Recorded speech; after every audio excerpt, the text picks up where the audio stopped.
Hello, I'm back.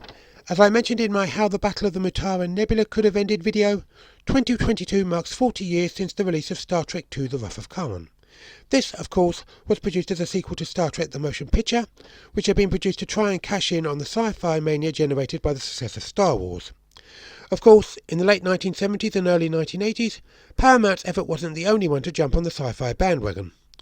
As well as Close Encounters of the Third Kind and E.T. the Extraterrestrial, which both feature alien visitors to Earth, there was Moonraker, which saw Eon Productions send James Bond into space.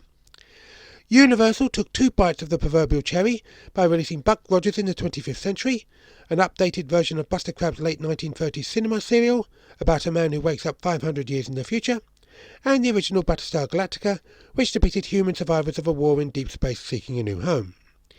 And then in 1980 came the movie Flash Gordon, inspired by the 1930s cinema serial starring Buster Crabbe, about the titular hero's fight against various evildoers.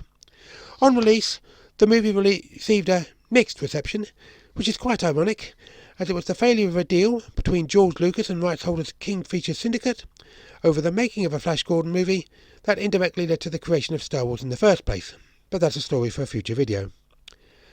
Another Star Wars-inspired property that got a mixed reception was The Black Hole, released in 1979 by future Star Wars copyright holders Disney.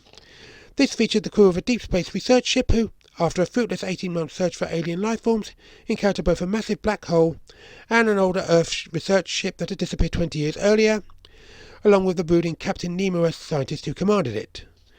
I intend to do a whole separate video about this film, so watch out for that. I hope you enjoyed this video. Please feel free to like, share, comment and subscribe, and I'll be back soon.